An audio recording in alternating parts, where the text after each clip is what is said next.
कि healthy living के लिए जो हेल्दी डाइट है वो सब कोई फॉलो नहीं कर सकते, क्योंकि बहुत कॉस्टली है और सिर्फ रिच लोग, अमीर लोग कर सकते हैं। तो आपकी वीडियोस में, आपके चैनल पे आपने इसको बहुत अच्छे तरीके से बताने की कोशिश की है। तो सबसे पहले यहीं से शुरू करते हैं कि क्या सच में हेल्दी डाइट बहुत कॉस्टली होती है? मुझे तो बिल्कुल भी ऐसा नहीं लगता, क्योंकि जब मैंने कोविड में स्टार्ट करा था अपना वेट लॉस जर्नी, तब मुश्किल से मेरे पास 20 या 21 हज़ार रुपये होते थे एक महीने को चलाने में, और उसमें से 6,000 रुपये तो मुझे अपने कोच को देने पड़ते थे, क्योंकि मैं पर्सनल ट्रेनिंग ले रही थी।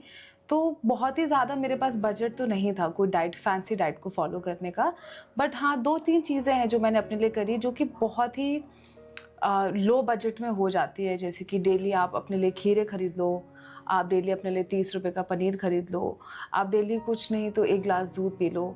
तो यही सारी स्मॉल चीज़ें मैंने करी थी। ऐसा कुछ भी नहीं है कि मैंने कोई एवोकाडो खाया था अपनी डाइट में, या कोई प्रोटीन बहुत बार एक्सपेंसिव चीज़ें खाई हों, या मैंने कुछ भी ऐसा नहीं खाया था। प्रोटीन पाउडर भी अफोर्ड करने के मेरे पास पैसे नहीं थे। प्रोटीन पाउडर जब मेरे को स्पॉन्सर्ड आया तब मैंने शुरू करा था लेना, अदरवाइज मैंने अपने पैसों से तो तुरंत ही खरीदा, क्योंकि वो बजट में नहीं था मेरे। तो हाँ, चिकन भी खा लेती थी कभी कभी जब घर पे बनता था, बट अलग से मेरे पास ऐसा कोई बजट नहीं था कि मेरी प्रोटीन को सपोर्ट करने के लिए मैं ये ग्रोसरी आइटम्स कुछ फूड आइटम्स कुछ भी ऐसा नहीं था। सब कुछ होम कुक था, जो भी घर पे बन रहा है बस उसी में मैंने कार्ब्स का पोर्शन अपना कम कर दिया। प्रोटीन का सोर्स मैंने बढ़ाने के लिए 30 रुपए का पनीर अपना डेली डाइट में डाल दिया, 1 ग्लास दूध पी लिया, डेली सुबह ग्रीन टी पी ली थी। यही सारे 200-300 के खर्चे मेरे हर उससे आप अपनी हेल्दी लाइफ को मेंटेन कर पाए। हाँ, और बहुत ही 6 महीने में 18-19 किलो मेरा कम हो गया था। हाँ, बट ये एक वर्कआउट की वजह से भी था कि मैंने कम खाया होम कुक डाइट में, और मैंने अब पैसे लगा के पर्सनल ट्रेनिंग भी ली। अनुष्का जी, अभी रिसेंटली मैंने आपका चैनल देखा इंस्टाग्राम पे, जिस पे आपने एक बहुत सुंदर वीडियो बनाया, वो फूड स्वैप का। पिज्ज़ा के बदले आप क्या खा सकते हैं, मैगी के बदले क्या खा सकते हैं, कोक या दूसरी ऐसी सॉफ्ट ड्रिंक्स के बदले क्या पी सकते हैं, जिसको बहुत लोगों ने सराहा। और एक कहीं ना कहीं मिथ कि ये सब चीज़ तो हेल्दी होती हैं, इसमें बुरा क्या है, लोग ऐसी बातें करते हैं। तो कुछ थोड़ा इसके बारे में बताइए कि क्या सच में अपने बच्चों को इतना फ्रीडम दे देना कि वो जंक फूड जिसे हम कह रहे हैं उसमें चले जाएं, is it really something good? मैं आजकल देख रही हूँ कि हर बच्चा की एक हॉबी हो गई है बाहर का खाना खाना।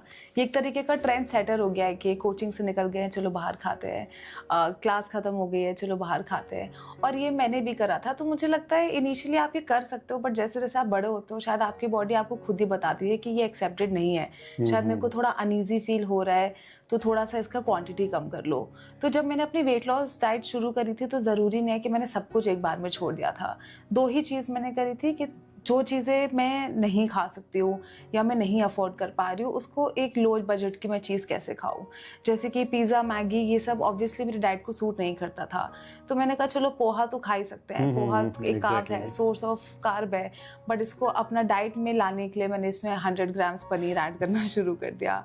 सुबह स्प्राउट्स, चने, ये सबके घर में होते हैं, तो मैंने ये थोड़ा अवेयरनेस के साथ आपने चीज़ों में कुछ चीज़ें बढ़ाई, कुछ चीज़ें चेंज की, और उससे आपने काफ़ी अच्छा एक रिजल्ट अचीव कर लिया। वैल्यू ऑफ मनी था ना, क्योंकि पता है कि अब इतने ही पैसों में करना है और जो भी करना है, तो कोई प्लान भी था ही नहीं कि अब या फिर तो ट्रांसफॉर्म हो सकते हो या फिर यहीं रह जाओगे। क्योंकि इससे पहले मैंने बहुत बार कोशिश करी थी, और कहीं ना कहीं डाइट एक ऐसी चीज़ जहाँ मैं फेल हो जाती थी। वर्कआउट तो चलो इंसान कर ही लेता है 1 घंटा जिम में, कि पहुँच गए, लोग देख रहे हैं तो कर लिया, बट फिर तुम थ्रू आउट द डे क्या खाते हो वो बहुत ज़्यादा मैटर करता है। और प्रीवियस 5-6 साल वो मैं कंसिस्टेंसी ला पाई हूँ, वो फूड शॉप की वजह से, वो वैल्यू ऑफ मनी की वजह से। जैसे एक चीज़ मैं पूछना चाह रहा था, जैसे आपने कंपनी का नाम सुना होगा जो मील रिप्लेसमेंट करती है, मैं नाम नहीं लूँगा, बट उसके बारे में आपका क्या कहना है, येस और नो? मतलब मील रिप्लेसमेंट ड्रिंक्स, येस और नो? मैं थोड़ा सा एलैबोरेट कर सकती हूँ? हाँ, प्लीज। तो मुझे ऐसा लगता है कि अब लोग इतने जब अवेयर हो गए इंस्टाग्राम की वजह से या कोई और सोशल मीडिया की वजह से, तो बहुत सारी चीज़ों को, जैसे सेरेलैक है उसमें कुछ नहीं होता है, मखाने, बादाम है, इन सबको पीस के ही बच्चों को खिलाया जाता है। तो मील रिप्लेसमेंट भी एक तरीके का मुझे लगता है लोगों को एंडोर्स करने का ही एक तरीका है कि अगर आप अपना पूरा मील लेने का आपके पास टाइम नहीं है तो प्रोबेबली आप ये खा सकते हो। तो I think in cases of emergency, जहाँ